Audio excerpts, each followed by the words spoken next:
I did this blog on the Dimebag Darrell murder some time ago, back in 2018.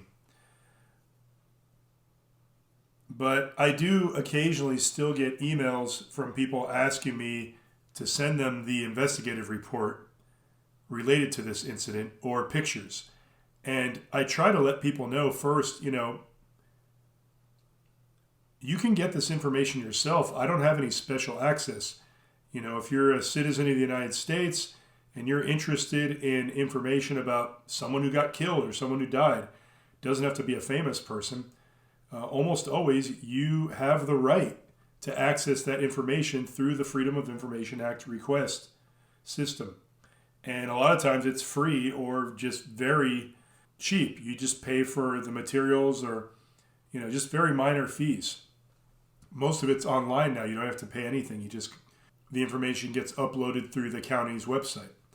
So I thought it would be good to do a sort of how-to video. So first of all, what is a Freedom of Information Act request?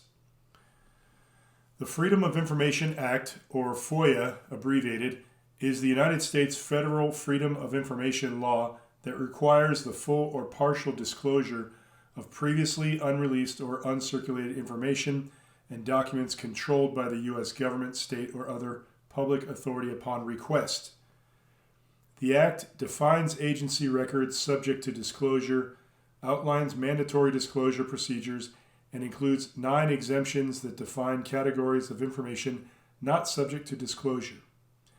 The Act was intended to make U.S. government agencies function more transparent so that the American public could more easily identify problems in government functioning and put pressure on Congress, agency officials, and the President to address them. The FOIA has been changed repeatedly by both the legislative and executive branches. The FOIA is commonly known for being invoked by news organizations for reporting purposes, though such uses make up less than 10% of all requests, which are more frequently made by businesses, law firms, and individuals.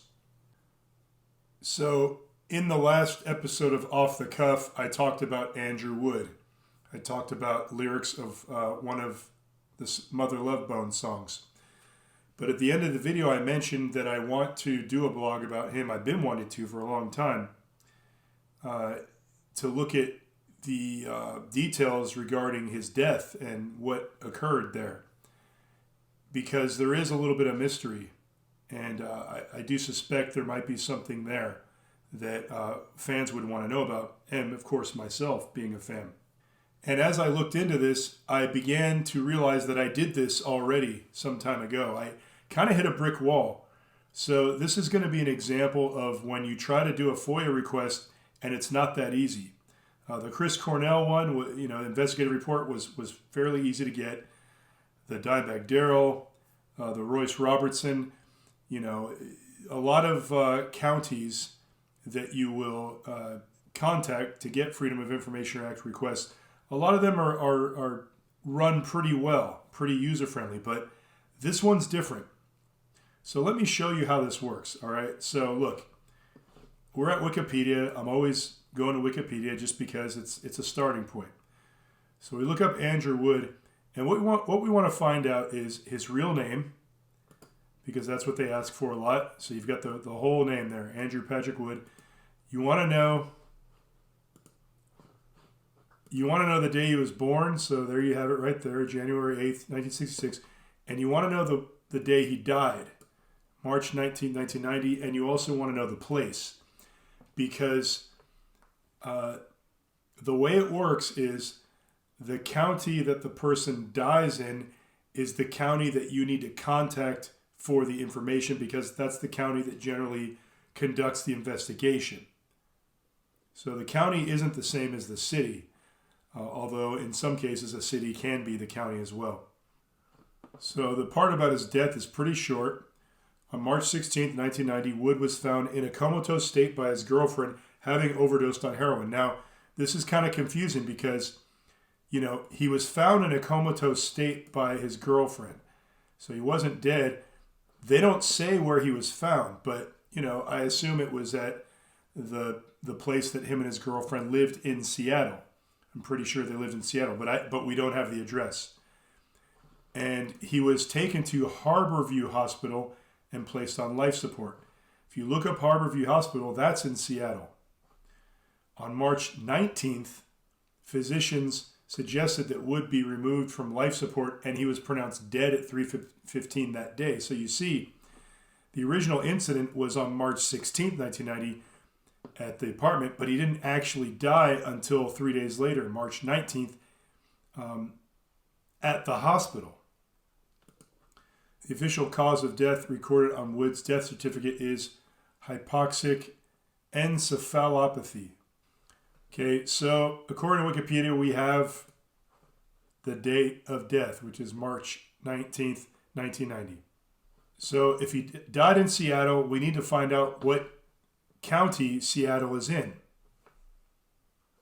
So we go to Google or your favorite search engine. Google's not my favorite search engine, but I use it a lot because just you kind of have to sometimes because it has a lot of information. Seattle. Seattle is a seaport city on the west coast of the United States. It is the seat of King County. Okay, there we go, King County. So we need to go to the King County website to make our request. So I'm just going to Google King County. Here we go. kingcounty.gov. That's what we want. So here we are. And we're looking for Freedom of Information Act requests. I'm going to try this index right here on the upper right corner. Departments. Let's click that.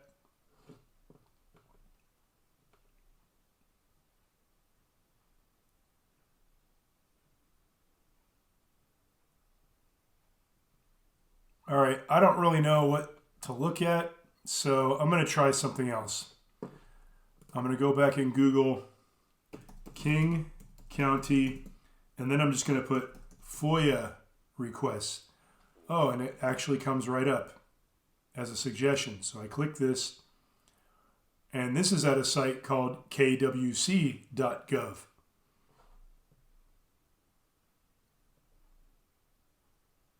Oh, wait a minute. This says Virginia. What's going on here? This is a FOIA request for King County in Virginia, it looks like. King William County. Okay, so this is a good example of how you can get confused. You know, you're going, I'm trying to find King County. Why am I in Virginia now? So go back again and let the results come up. King County, maybe put Seattle, and then put FOIA. Google that. Here we go. Now, here we go. Public record request, King County, Washington. See, I could have spent all this time clicking links on the website, but it seems like the website is almost set up to be overly complicated to make it hard to navigate and find something like this. Maybe it is, maybe it isn't. Maybe there's just a lot of information, and how do you organize so much information and, you know, allow people to comfortably navigate to where they want to go? Anyway, sometimes the quickest way to just type it in the search engine. I typed King County, Seattle, FOIA, F-O-I-A, and this gave us the direct link. So this just makes it a lot easier. So here we are, public record request. To formally request public records, please visit King County's Public Record Act request page. Well, that's weird. I thought I was going directly to that page already, but okay. Click on that. And here we are, public records. And here's a bunch of confusing links. And I'll tell you, this is definitely more confusing than a lot of the other counties I've requested information from. And again, I don't know if it's by design or it's just the way they arranged it was just not very user-friendly. I don't find it user-friendly anyway, because I don't know what to click here, you know? So I'm going to go with Sheriff's Office because it seems to be the best choice of what we got here. So Sheriff's Office requesting Sheriff's Office records. If you are a law enforcement agency, no, I'm not. Requesting blah, blah, blah, Public Records Act. So now the language is changing. Public Records Act.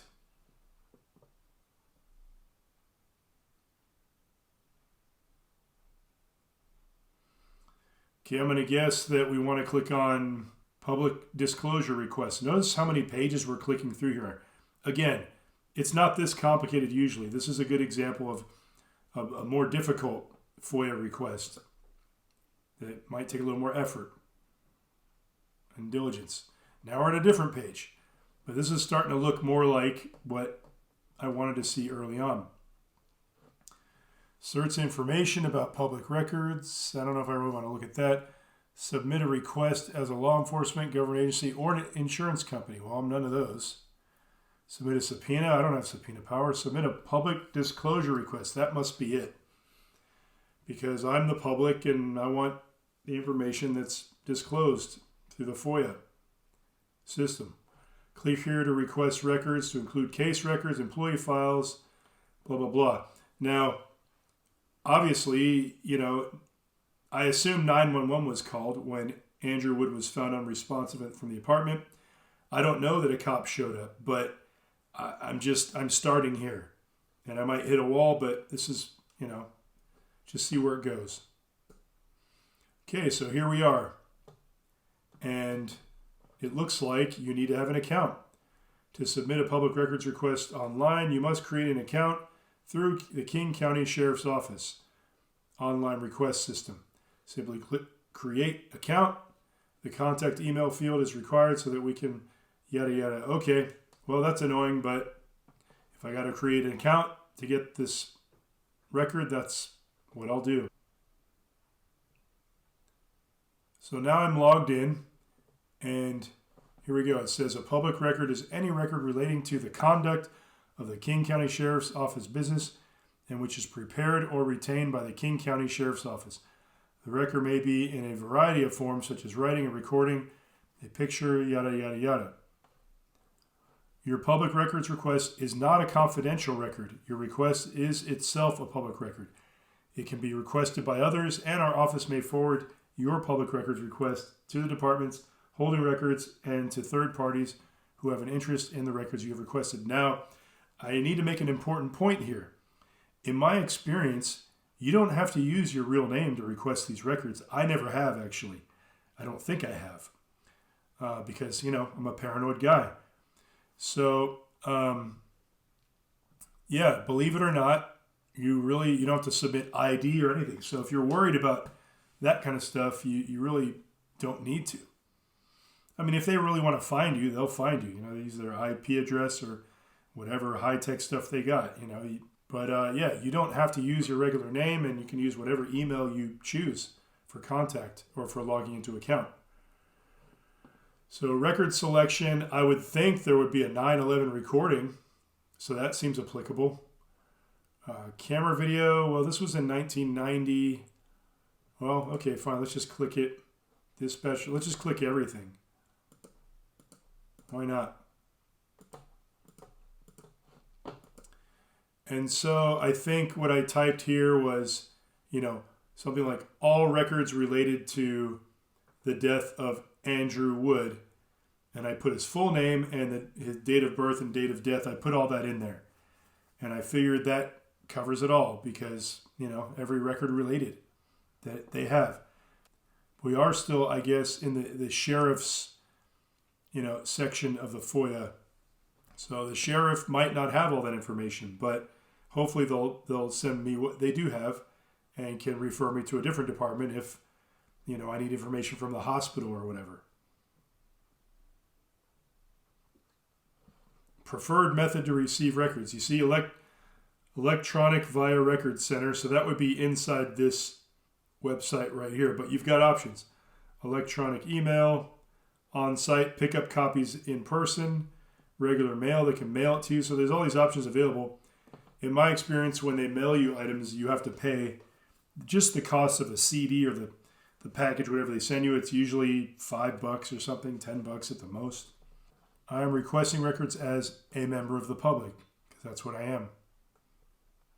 But you can see that attorneys do this, and members of the media do this. And you've got to realize that when you see a story on CNN or NBC or whatever, a lot of times they're using information they got through a public records request, just like this.